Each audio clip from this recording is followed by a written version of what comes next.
बरसात की हल्की हल्की बूंदें मिट्टी की खुशबू को पूरे गांव में फैला रही थी। हर तरफ ढोल नगाड़ों की आवाज़ गूंज रही थी।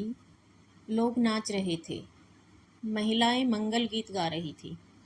लेकिन उस शोर शराबे के बीच एक छोटी सी बच्ची खिड़की के पास बैठी अपनी गुड़िया को सीने से लगाए चुपचाप रो रही थी। उसका नाम था नंदनी, उम्र सिर्फ 12 साल।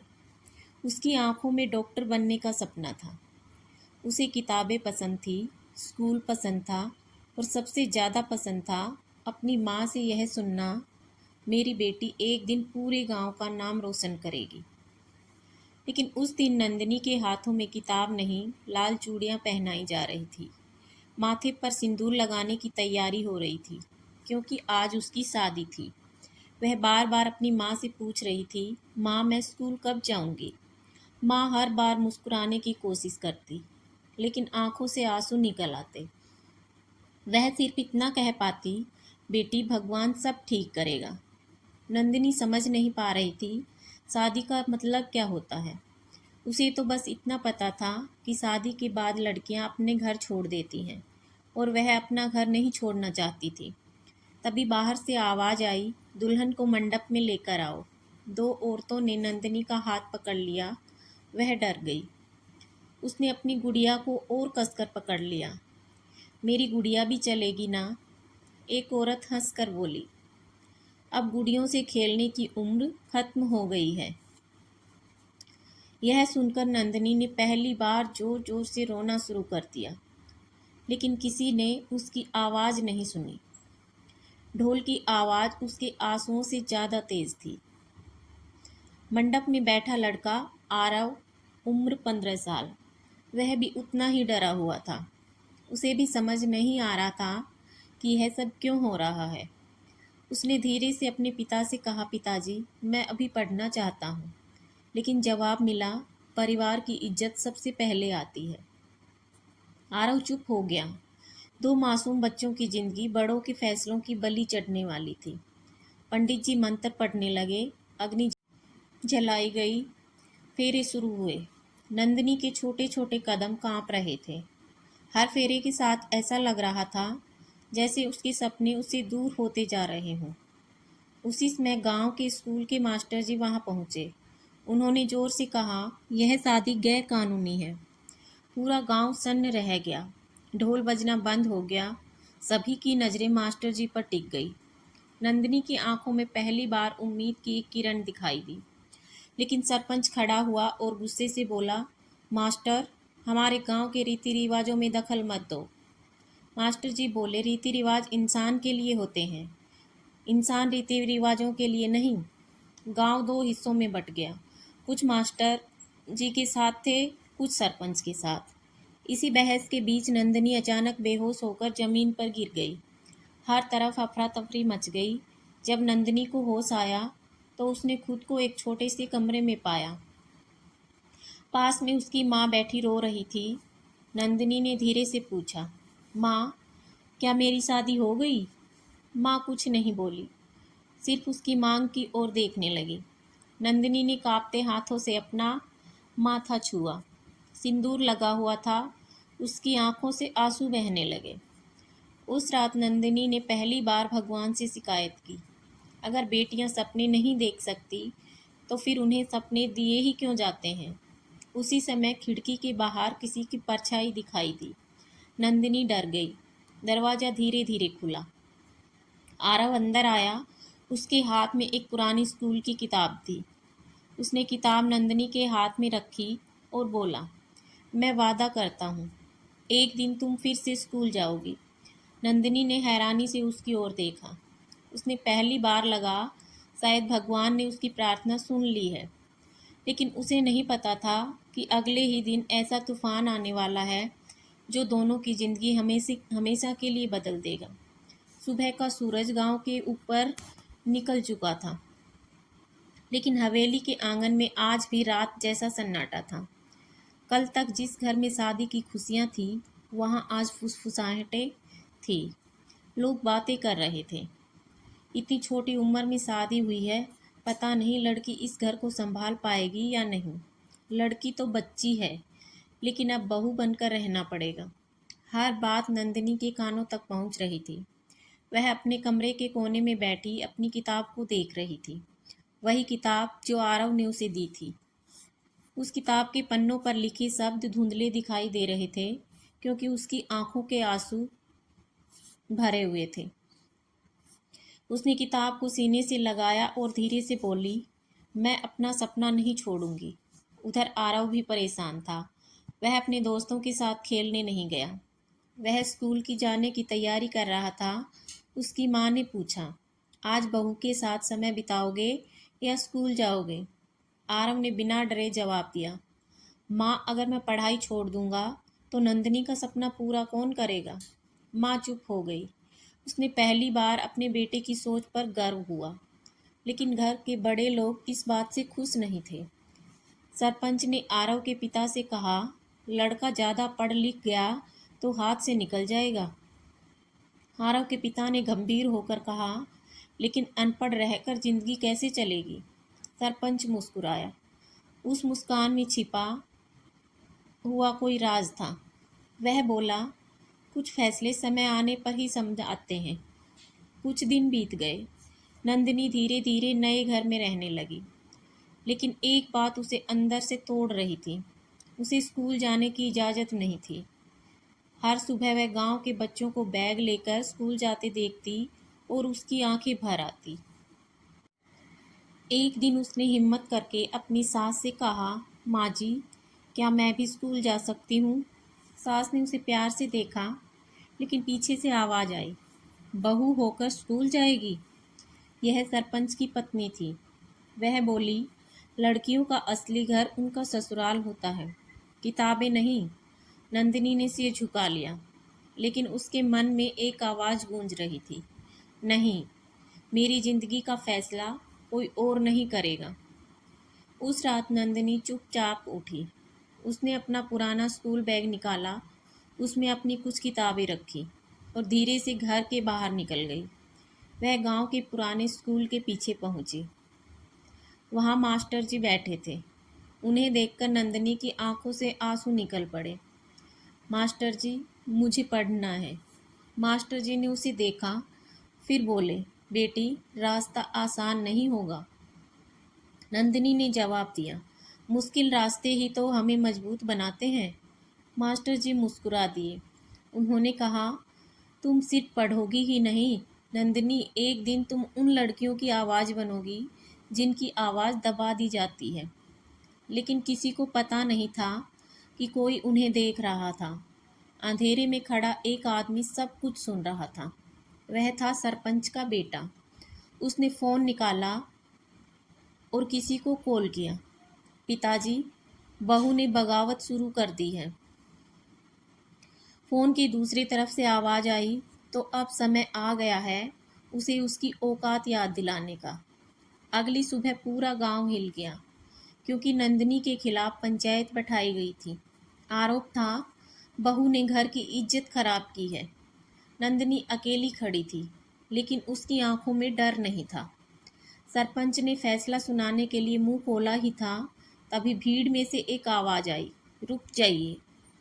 सभी ने पीछे मुड़कर देखा। यह व्यक्ति देखकर नंदिनी की आंखें खुली रह गई, क्योंकि वह कोई और नहीं बल्कि वह इंसान था जिसे नंदिनी ने सालों पहले खो दिया था, उसके पिता।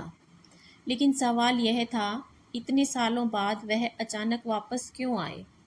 और उन्होंने आते ही नंदिनी की शादी रोकने के बजाय अब तक चुप्पी क्यों साधी रखी? पंचायत के बीचों बीच खड़ी नंदिनी अपने पिता को देखकर पत्थर की तरह खड़ी रह गई। उसकी आंखों में हजारों सपने थे, सवाल थे। वह धीरे धीरे आगे बढ़ी और कांपती आवाज में बोली, बाबा, आप? उसके पिता रघुवीर की आंखें भी नम थीं। उन्होंने अपनी बेटी को देखा, लेकिन आगे बढ़कर गले नहीं लगा पाए, क्योंकि उनके चेहरे पर खुशी से ज़्यादा एक गहरा दर्द था। नंदिनी ने रोते हुए पूछा, आप इतने सालों तक कहाँ थे? जब मुझे आपकी ज़रूरत थी, तब आप मेरे साथ क्यों नहीं थे? पूरा गांव शांत हो गया। हर कोई उस जवाब का इंतज़ार कर रहा था। रघुवीर ने भारी आवाज़ में कहा, बेटी, क्योंकि मैं मजबूर था। मुझे लगा था कि मैं तुम्हें बचा लूँगा, लेकिन मैं खुद ही ऐसी लड़ाई में फंस गया जहाँ मेरी आवाज़ छीन ली गई। सरपंच बेचैन हो गया। वह तुरंत बोला, पुरानी बातें छोड़ो रघुवीर, आज पंचायत का फैसला होना है। रघुवीर ने पहली बार सरपंच की आंखों में आंखें डालकर देखा। आज फैसला सिर्फ मेरी बेटी का नहीं होगा, आज फैसला होगा कि इस गांव में बेटियों की जिंदगी की कीमत है या नहीं। कुछ साल पहले की बात थी। रघुवीर गांव के सबसे ईमानदार किसानों में से एक था।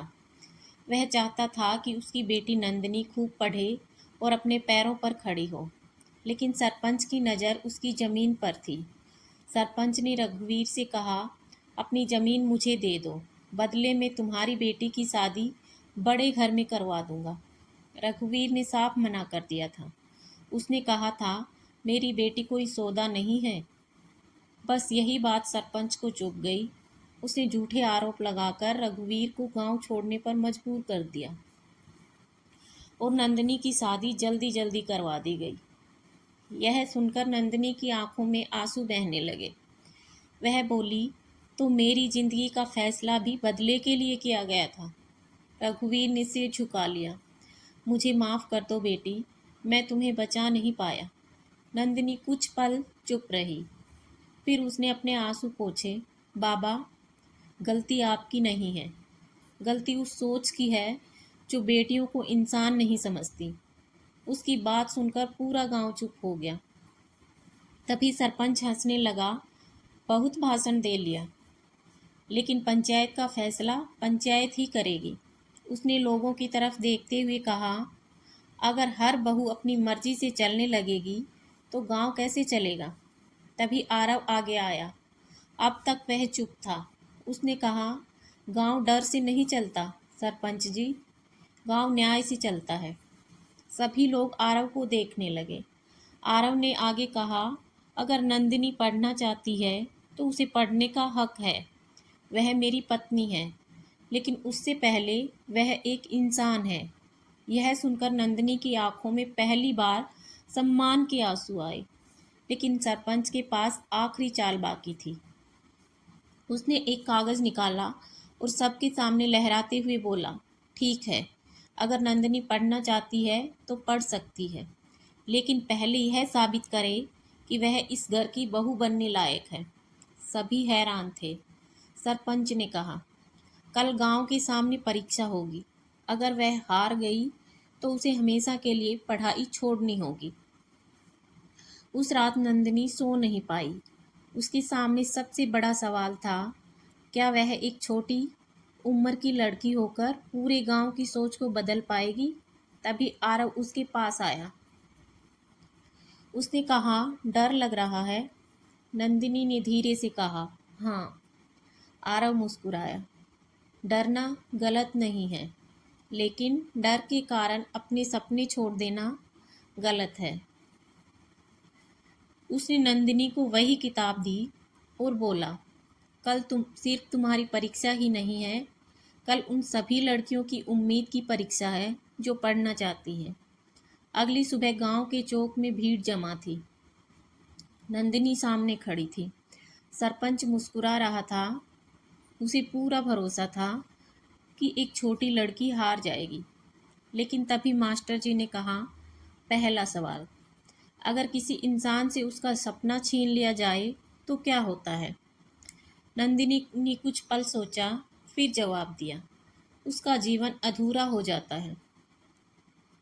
और जिस समाज में लोगों के सपने छीन लिए जाते हैं, वह समाज कभी आगे नहीं बढ़ पाता। पूरा गांव शांत हो गया। सरपंच के चेहरे की मुस्कान गायब हो गई। लेकिन अभी असली परीक्षा बाकी थी, क्योंकि सरपंच ने ऐसा सवाल तैयार किया था जिसका जवाब शायद नंदिनी तो क्या, बड़े बड़े लोग भी नहीं दे पाते। गांव के चौक में सैकड़ों लोग जमा थे। हर किसी की नज़र नंदिनी पर थी। एक तरफ 12 साल की छोटी सी बच्ची खड़ी थी, दूसरी तरफ पूरे गांव की पुरानी सोच। सरपंच के चेहरे पर घमंड साफ दिखाई दे रहा था। उसे विश्वास था कि आज नंदिनी हार जाएगी। उसने हाथ में एक कागज लिया और बोला, दूसरा सवाल, एक अच्छी बहू की सबसे बड़ी जिम्मेदारी क्या होती है?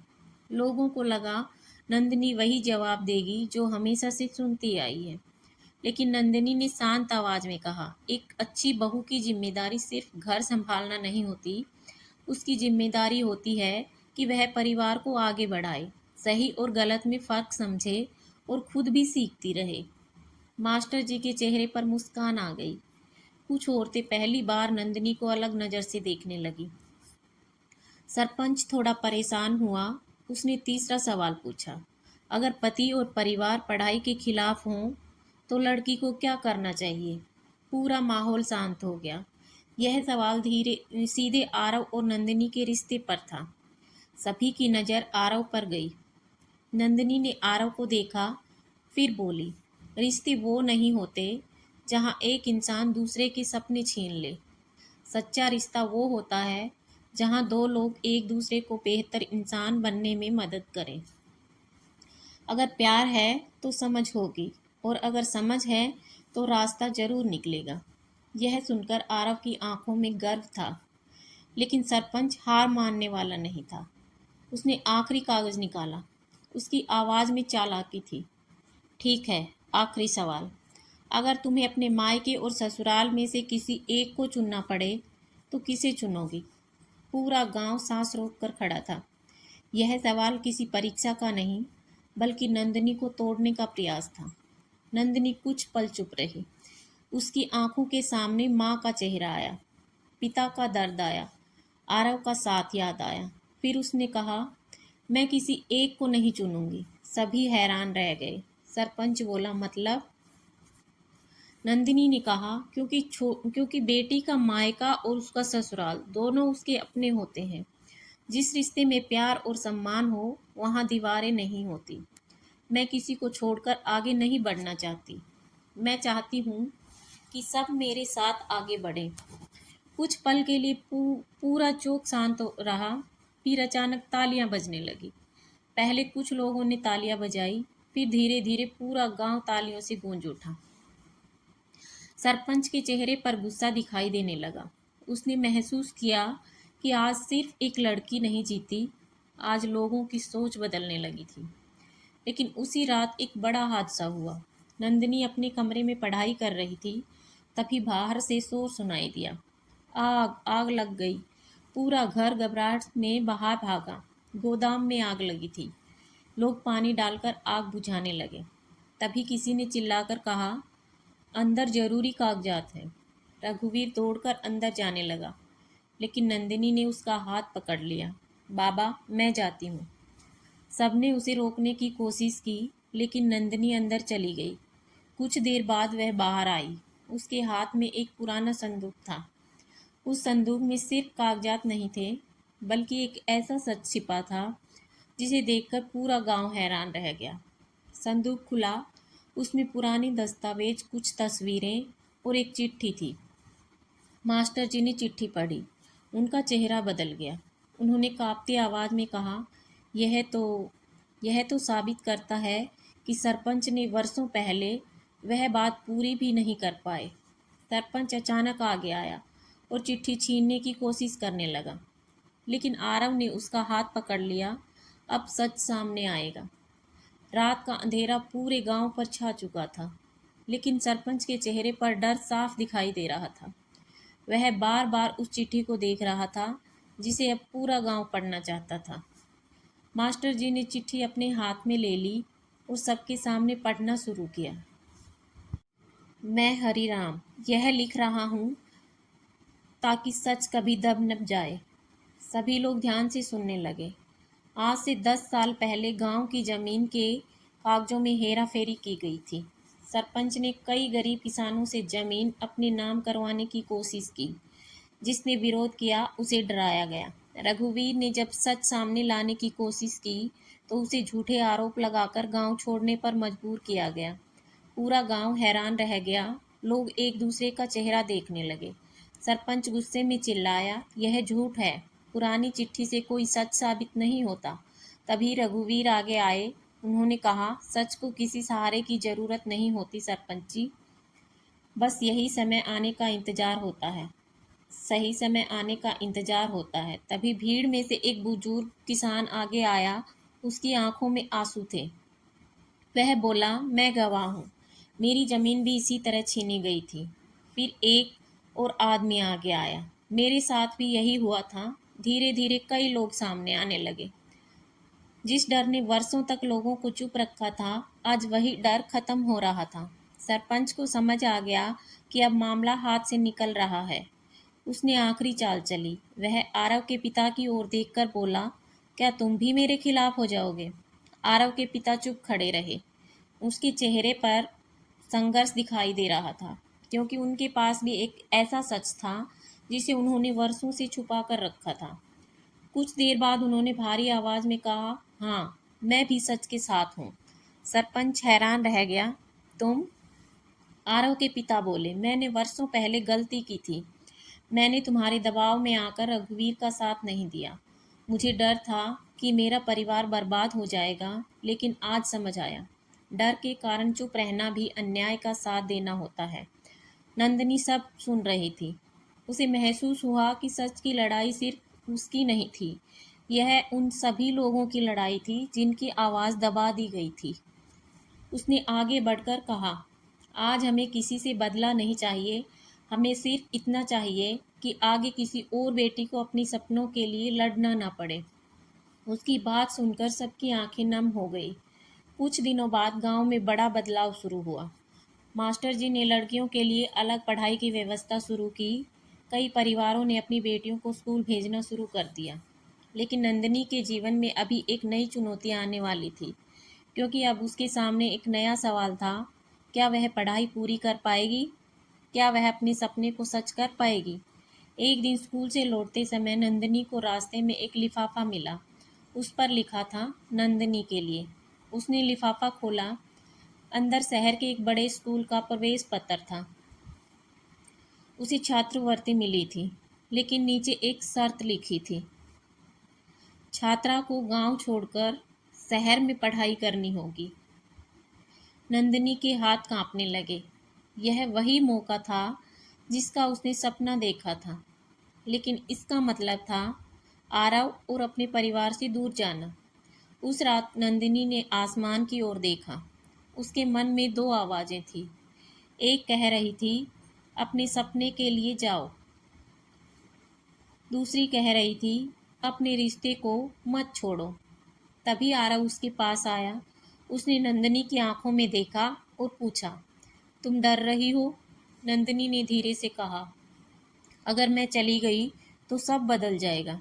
आरव मुस्कुराया, अगर तुम्हारा सपना पूरा होगा तो हमारा रिश्ता कमज़ोर नहीं होगा, बल्कि मजबूत होगा। लेकिन तभी दरवाजे पर किसी ने दस्तक दी। एक अनजान आदमी खड़ा था। उसके हाथ में कुछ पुराने कागज़ थे। उसने कहा, नंदिनी, तुम्हारे जन्म से जुड़ा एक ऐसा सच है जो तुम्हें जानना जरूरी है। नंदिनी हैरान रह गई। मेरे जन्म का सच? आदमी ने सिर हिलाया। हाँ, तुम्हें जो बताया गया है वह पूरा सच नहीं। रात का समय था। चारों तरफ सन्नाटा फैला हुआ था। नंदिनी उस अनजान आदमी को देख रही थी, जिसके हाथ में उसके जीवन से जुड़ा कोई बड़ा राज छुपा था। उसके मन में कई सवाल उठ रहे थे। आप कौन हैं? मेरे जन्म के बारे में आपको क्या पता है? आदमी ने धीरे से अपना परिचय दिया। मेरा नाम देवेंद्र है। मैं तुम्हारे पिता रघुवीर का पुराना दोस्त हूँ। यह सुनकर नंदिनी चौंक गई। देवेंद्र ने अपने बैग से एक पुरानी तस्वीर निकाली। तस्वीर में एक महिला थी, जिसकी गोद में एक छोटी बच्ची थी। नंदिनी ने तस्वीर को देखा और उसकी आंखें भर आई। यह कौन है? देवेंद्र ने कहा, यह तुम्हारी असली माँ है। नंदिनी के हाथ से तस्वीर लगभग गिर गई। लेकिन मेरी माँ तो वही है जिन्होंने मुझे पाला है। देवेंद्र ने सिर हिलाया। जिस माँ ने तुम्हें पाला, उनका प्यार कभी कम नहीं होगा, लेकिन तुम्हारे जन्म की कहानी कुछ और है। देवेंद्र ने बताया, कई साल पहले रघुवीर और उसकी पत्नी के जीवन में एक बड़ा हादसा हुआ था। नंदिनी के जन्म के समय उसकी माँ बहुत बीमार थी। उसी समय अस्पताल में कुछ ऐसा हुआ जिसने पूरी जिंदगी बदल दी। कुछ लोगों ने लालच और स्वार्थ के कारण नंदिनी को उसके परिवार से दूर करने की कोशिश की। रघुवीर ने अपनी बेटी को बचाने के लिए एक बड़ा फैसला लिया और उस फैसले की वजह से नंदिनी की असली पहचान छुप गई। नंदिनी बेचैन हो गई। उसने पूछा, तो क्या मेरे माता पिता ने मुझसे झूठ बोला? देवेंद्र ने कहा, नहीं बेटी, कभी कभी सच छुपाना भी किसी की सुरक्षा के लिए किया जाता है। तभी रघुवीर वहां आ गए। उन्होंने देवेंद्र को देखकर सब समझ लिया। उनकी आंखों में पुराने दर्द लौट आए। नंदिनी ने अपने पिता से पूछा, बाबा, क्या यह सच है? रघुवीर कुछ पल चुप रहे, फिर उनकी आंखों से आंसू निकल पड़े। उन्होंने कहा, हाँ बेटी, मैंने तुमसे एक सच छुपाया। रघुवीर ने बताया, तुम्हारी माँ एक बहादुर महिला थी। उन्होंने गांव की लड़कियों की पढ़ाई के लिए आवाज़ उठाई थी, लेकिन कुछ लोगों को यह पसंद नहीं आया। उसके साथ बहुत अन्याय हुआ। मैं नहीं चाहता था कि तुम्हारी जिंदगी भी उसी लड़ाई में फंस जाए। नंदिनी अपनी माँ की तस्वीर को देखती रही। उसने कहा, अगर मेरी माँ इतनी बहादुर थी तो मैं भी हार नहीं मानूंगी। उस नंदिनी को एहसास हुआ, उसकी लड़ाई सिर्फ अपने लिए नहीं थी, वह अपनी माँ के अधूरे सपने को पूरा करने के लिए भी लड़ रही थी। कुछ दिनों बाद नंदिनी शहर जाने की तैयारी करने लगी। पूरा गांव उसे विदा करने आया। जो लोग कभी कहते थे लड़कियों को ज़्यादा पढ़ाने की ज़रूरत नहीं, आज वही लोग अपनी बेटियों के लिए सपने देखने लगे थे। मास्टर जी ने कहा, नंदिनी, याद रखना, तुम सिर्फ पढ़ने नहीं जा रही हो, तुम एक नई सोच लेकर जा रही हो। बस चलने लगी। नंदिनी खिड़की से गांव को देख रही थी। आरव बस के पास खड़ा था। उसकी आंखों में आंसू थे। नंदिनी ने पूछा, क्या तुम मुझे भूल जाओगे? आरव मुस्कुराया, नहीं, क्योंकि सच्चे रिश्ते दूरी से ख़त्म नहीं होते और मैं चाहता हूँ कि तुम इतनी सफल बनो कि एक दिन पूरा गांव तुम पर गर्व करे। शहर में नंदिनी की नई जिंदगी शुरू हुई। नई जगह, नए लोग, नई चुनौतियाँ। लेकिन यहाँ भी मुश्किलें उसका इंतजार कर रही थी। कुछ बच्चे उसका मजाक उड़ाते, कहते थे गांव से आई लड़की शहर में क्या करेगी। लेकिन नंदिनी ने हार नहीं मानी। वह दिन रात मेहनत करने लगी। कुछ सालों बाद वह स्कूल की सबसे होनहार छात्राओं में शामिल हो गई। फिर एक दिन उसे एक बड़ी खबर मिली। गांव में एक बड़ी समस्या खड़ी हो गई और इस बार उसके परिवार को नहीं, बल्कि पूरे गांव को उसकी ज़रूरत थी। नंदिनी के सामने सवाल था, क्या वह अपनी पढ़ाई छोड़कर वापस जाएगी या अपने सपने के लिए आगे बढ़ती रहेगी। और इसी फैसले से उसकी ज़िंदगी का सबसे बड़ा मोड़ आने वाला था। समय तेजी से गुजर रहा था। जिस नंदिनी को कभी लोग एक छोटी कमज़ोर बच्ची समझते थे, आज वह नंदिनी शहर के बड़े बड़े स्कूल में अपनी पहचान बना चुकी थी। उसकी मेहनत, लगन और हिम्मत की चर्चा हर जगह होने लगी थी। लेकिन उसके दिल में अब भी उसका गांव बसा हुआ था। वह अक्सर अपनी माँ की तस्वीर देखकर कहती, मैं आपका सपना पूरा करूँगी। एक दिन नंदिनी को गांव से फ़ोन आया। फ़ोन पर उसकी माँ की आवाज़ थी, लेकिन आवाज़ में खुशी नहीं, डर था। बेटी, गांव में बहुत बड़ी परेशानी हो गई है। नंदिनी घबरा गई। उसने पूछा, क्या हुआ माँ? माँ ने बताया, सरपंच के जाने के बाद उसका बेटा गांव की ज़मीन पर कब्जा करने की कोशिश कर रहा है। वह गरीब लोगों को डरा रहा है। लोग फिर से डरने लगे हैं। नंदिनी कुछ पल तक चुप रही। उसके सामने दो रास्ते थे। एक तरफ उसकी पढ़ाई, उसका सपना था डॉक्टर बनने का। दूसरी तरफ उसका गांव था, जहां लोगों ने पहली बार उम्मीद करना सीखा था। उस रात वह सो नहीं पाई। तभी उसे अपनी माँ की बात याद आई, बेटी, पढ़ाई सिर्फ अपने लिए मत करना। ज्ञान का सबसे बड़ा उपयोग दूसरों की मदद करना होता है। अगली सुबह नंदिनी ने फैसला कर लिया, वह गांव वापस जाएगी। जब वह गांव पहुंची तो लोगों की आंखों में खुशी थी, लेकिन एक इंसान सबसे ज़्यादा खुश था, आरव। वह आरव भी अब बड़ा हो चुका था। उसने अपनी पढ़ाई पूरी कर ली थी। और गांव के बच्चों को पढ़ाने लगा था। नंदिनी और आरव की मुलाकात कई सालों बाद हुई। कुछ पल दोनों चुप रहे क्योंकि शब्दों से ज्यादा उनकी आंखें बातें कर रही थी। आरव ने मुस्कुराकर कहा, तुम बदल गई हो।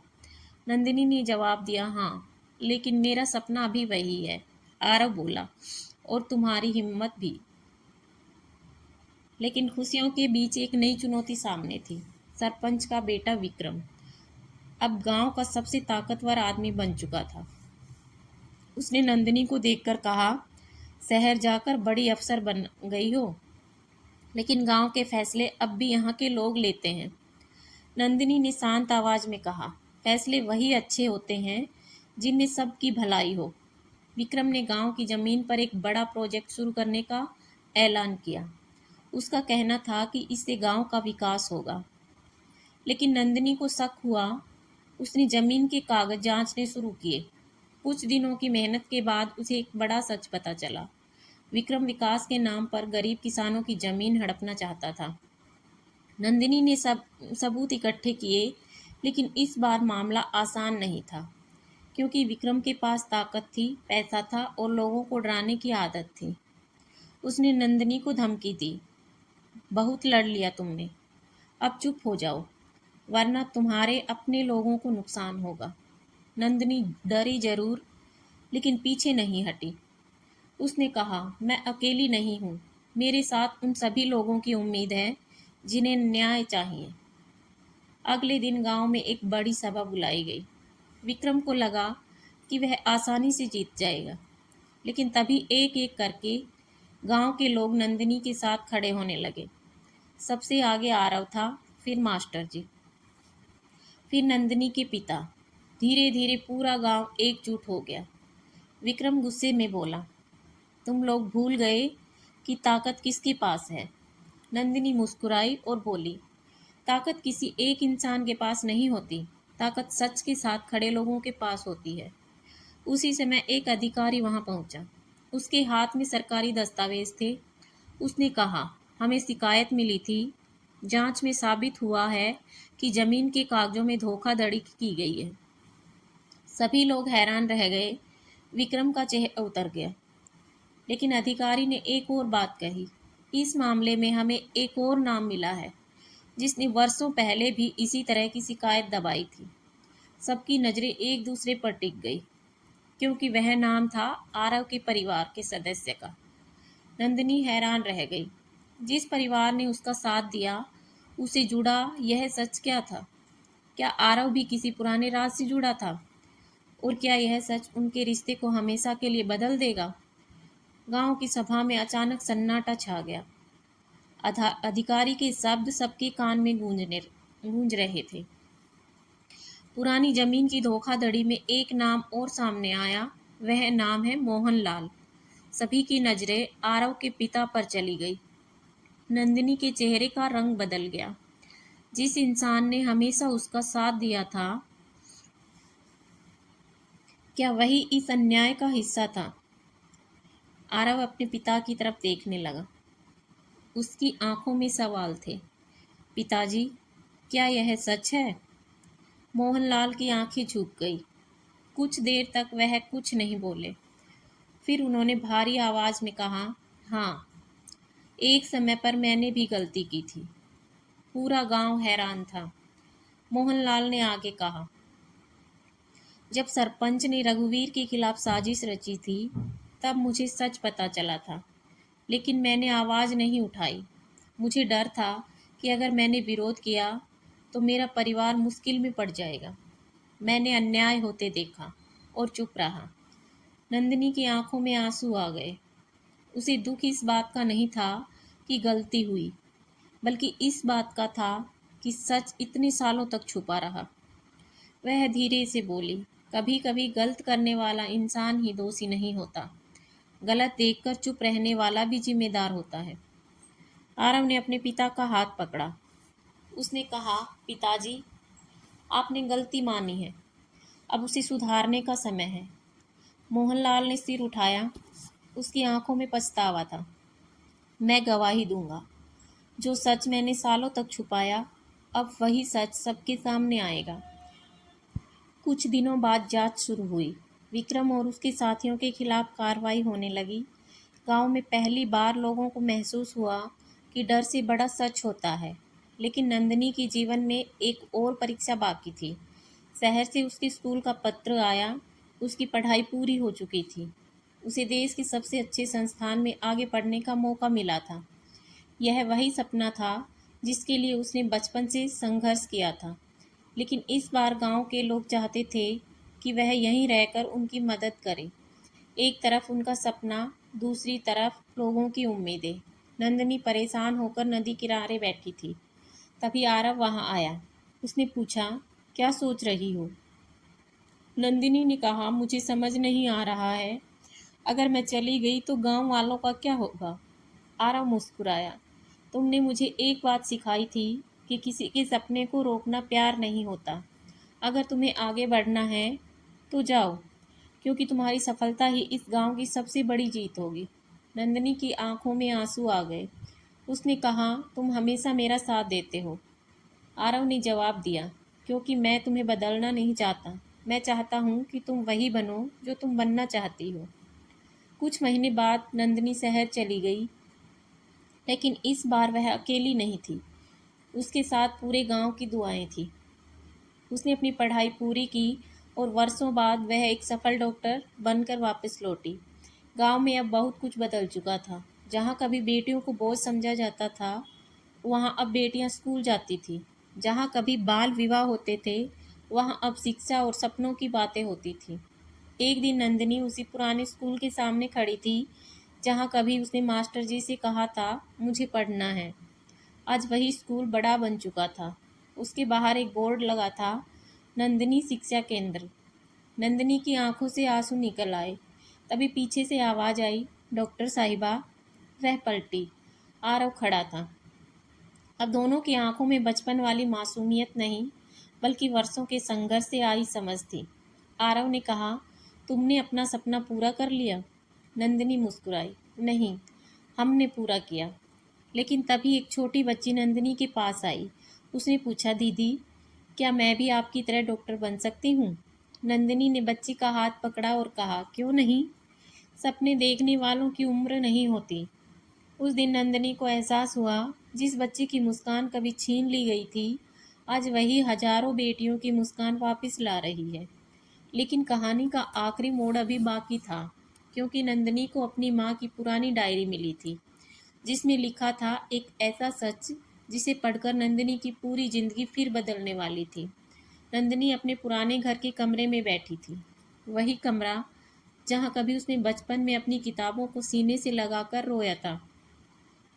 आज उसी कमरे में वह एक सफल डॉक्टर बनकर बैठी थी। लेकिन उसके मन में एक सवाल था, उसकी माँ ने कौन कौन सा सच छुपाया था। पुराने सामान को संभालते समय उसे एक लकड़ी का छोटा सा संदूक मिला। संदूक पर धूल जमी थी। उसने धीरे से खोला। अंदर कुछ पुराने कपड़े, कुछ तस्वीरें और एक डायरी थी। डायरी के पहले पन्ने पर लिखा था, मेरी बेटी नंदिनी के लिए। नंदिनी के हाथ कांपने लगे। उसने डायरी खोल ली। उसकी माँ ने लिखा था, बेटी, अगर तुम यह डायरी पढ़ रही हो तो इसका मतलब है कि तुम इतनी बड़ी हो चुकी हो कि सच को समझ सको। मैंने हमेशा चाहा कि तुम एक ऐसी लड़की बनो जो अपने फैसले खुद ले सके। नंदिनी की आंखें भर आई। डायरी में आगे लिखा था, जब तुम पैदा हुई थी उसी दिन मैंने फैसला किया था कि तुम्हें कभी कमज़ोर नहीं बनने दूंगी। लेकिन समाज की सोच बहुत मजबूत थी। मैं जानती थी कि अगर तुम्हें आगे बढ़ना है तो तुम्हें हिम्मत देनी होगी। फिर एक ऐसा सच सामने आया जिसने नंदिनी को हैरान कर दिया। उसकी माँ ने लिखा था, तुम्हारे पिता ने कभी तुम्हें बोझ नहीं समझा। उन्होंने हमेशा तुम्हारे सपनों के लिए लड़ाई लड़ी। लेकिन एक समय ऐसा था जब उन्हें झूठी बदनामी और धमकियों के कारण दूर जाना पड़ा। उस दिन से उन्होंने सिर्फ एक सपना देखा कि मेरी बेटी एक दिन इतनी मजबूत बनेगी कि कोई उसकी आवाज़ न दबा सके। नंदिनी की आंखों से आंसू बहने लगे। उसे समझ आ गया कि उसके माता पिता ने उसे बचाने के लिए कितनी कुर्बानियाँ दी थी। उसने डायरी को सीने से लगा लिया। माँ, मैं आपका सपना पूरा कर चुकी हूँ। कुछ दिनों बाद नंदिनी ने गांव में एक बड़ा अभियान शुरू किया। उसने फैसला किया कि अब कोई भी लड़की सिर्फ इसलिए अपना सपना नहीं छोड़ेगी क्योंकि वह लड़की है। उसने गांव-गांव जाकर लोगों से बात की, बेटियों की पढ़ाई शुरू करवाई, बाल विवाह के खिलाफ जागरूकता फैलाई। एक दिन एक बुजुर्ग महिला उसके पास आई। उसकी आंखों में आंसू थे। वह बोली, बेटी, जब तुम छोटी थी तब मैं भी उन लोगों में थी जो कहते थे लड़कियों को ज़्यादा पढ़ाने की ज़रूरत नहीं। आज मेरी पोती स्कूल जा रही है। यह तुम्हारी वजह से है। नंदिनी ने उसका हाथ पकड़ लिया। गलती समझ में आ जाए तो बदलाव शुरू हो जाता है। उधर आरव भी गांव में शिक्षा का काम आगे बढ़ा रहा था। दोनों ने मिलकर एक ऐसा केंद्र बनाया जहां बच्चों को सिर्फ पढ़ाई नहीं बल्कि अपने अधिकार और सपनों के बारे में भी बताया जाता था। एक शाम आरव ने नंदिनी से पूछा, क्या तुम्हें कभी लगता है कि बचपन में तुम्हारे साथ जो हुआ वह गलत था? नंदिनी कुछ देर चुप रही, फिर मुस्कुराकर बोली, हाँ, वह गलत था, लेकिन उस दर्द ने मुझे कमज़ोर नहीं बनाया। उसने मुझे यह सिखाया था कि किसी और बच्चे के साथ ऐसा नहीं होना चाहिए। कुछ साल बाद उसी गांव में एक समारोह रखा गया। मंच पर नंदिनी को सम्मानित किया जा रहा था। लोग तालियां बजा रहे थे, लेकिन नंदिनी की नज़र भीड़ में बैठी छोटी बच्चियों पर थी। उसे अपना बचपन याद आ गया। वह लाल जोड़े में बैठी डरी हुई बच्ची जो सोचती थी कि उसके सपने खत्म हो गए हैं। नंदिनी ने मंच से कहा, मैं आज जो भी हूँ सिर्फ अपनी मेहनत से नहीं हूँ। मैं उन सभी लोगों की वजह से हूँ जिन्होंने मुश्किल समय में मेरा साथ दिया। और मैं हर उस बेटी से कहना चाहती हूँ, तुम्हारे सपने छोटे नहीं होते। तुम्हें उन्हें पूरा करने का पूरा अधिकार है। पूरा गांव तालियों से गूंज उठा। लेकिन मंच से उतरते समय नंदिनी की नज़र एक पुरानी तस्वीर पर पड़ी। वह तस्वीर उसकी माँ की थी और उसके पीछे एक लाइन लिखी थी, मेरी बेटी की कहानी यहीं खत्म नहीं होगी। नंदिनी चौंक गई, क्योंकि नीचे एक और नाम लिखा था जिसके बारे में उसने कभी नहीं सुना था। एक ऐसा नाम जो उसके परिवार के अतीत से जुड़ा था। नंदिनी उस तस्वीर को हाथ में लिए खड़ी थी। उसके पीछे लिखा नाम बार बार उसकी आंखों के सामने आ रहा था, सावित्री। यह नाम उसके लिए नया था। उसने कभी अपनी माँ से इस नाम के बारे में नहीं सुना था। उसने तुरंत अपने पिता रघुवीर से पूछा, बाबा, सावित्री कौन थी? रघुवीर कुछ पल शांत रहे। उनकी आंखों में पुराने दिनों की यादें लौट आई। उसने धीरे से कहा, सावित्री तुम्हारी माँ की सबसे अच्छी दोस्त थी। लेकिन वह सिर्फ दोस्त नहीं थी, वह तुम्हारी माँ के सपनों की साथी थी। रघुवीर ने बताया कि सावित्री और नंदिनी की माँ ने मिलकर गांव की लड़कियों की शिक्षा के लिए एक अभियान शुरू किया था। उस समय गांव में लड़कियों को पढ़ाना बहुत बड़ी बात मानी जाती थी। कई लोगों ने उनका विरोध किया, लेकिन दोनों पीछे नहीं हटी। उनका सपना था एक ऐसा गांव जहां बेटी पैदा करने पर दुख नहीं होता था, खुशी मनाई जाए। नंदिनी की मां के जाने के बाद सावित्री ने वह सपना संभाल कर रखा, लेकिन हालातों की वजह से वह गांव छोड़कर चली गई। जाने से पहले उन्होंने नंदिनी की मां की डायरी, कुछ कागज सुरक्षित रख दिए थे और आज वही कागज नंदिनी के हाथों तक पहुंचे। नंदिनी ने फैसला किया कि वह सावित्री को ढूंढेगी। कई दिनों की तलाश के बाद उसे पता चला कि सावित्री एक छोटे से शहर में रहती हैं और गरीब बच्चों को पढ़ाती हैं। नंदिनी उनसे मिलने पहुंची। दरवाज़ा खुला। एक बुजुर्ग महिला सामने खड़ी थी। दोनों की आंखें मिली। सावित्री की आंखों में आंसू आ गए। उन्होंने कहा, तुम बिल्कुल अपनी माँ जैसी दिखती हो। नंदिनी ने उनका हाथ पकड़ लिया। आपने मेरी माँ का सपना संभाल कर रखा। मैं आपको धन्यवाद कहना चाहती हूँ। सावित्री मुस्कुराई। नहीं बेटी, तुम्हारी माँ का सपना तुमने पूरा किया है। मैंने तो सिर्फ उसे बचा कर रखा था। सावित्री ने नंदिनी को एक पुरानी चिट्ठी दी। यह उसकी माँ की आखिरी चिट्ठी थी। उसमें लिखा था, मेरी प्यारी बेटी नंदिनी, शायद मैं तुम्हें बड़ा होते नहीं देख पाऊंगी, लेकिन मुझे विश्वास है कि तुम एक दिन ऐसी रोशनी बनोगी जो दूसरों का रास्ता दिखाएगी। याद रखना, जिंदगी में दर्द आए तो टूटना मत, क्योंकि कई बार सबसे खूबसूरत फूल कठिन मिट्टी में ही खिलते हैं। नंदिनी की आंखों से आंसू बहने लगे। उसने आसमान की ओर देखा। उसे लगा जैसे उसकी माँ आज भी उसके साथ है। कुछ साल बाद नंदिनी ने अपने गांव में एक बड़ा विद्यालय और अस्पताल बनवाया। उसका नाम रखा गया सावित्री नंदिनी शिक्षा एवं स्वास्थ्य केंद्र, जहां हर बेटी को पढ़ने का मौका मिलता था, जहां किसी बच्चे की शादी उसकी इच्छा के बिना नहीं की जाती थी, जहां सपनों को उम्र और लिंग से नहीं तोला जाता था। एक दिन वही छोटी बच्ची जो कभी नंदिनी से पूछती थी, दीदी क्या मैं डॉक्टर बन सकती हूँ, आज सफ़ेद कोट पहनकर उसके सामने खड़ी थी।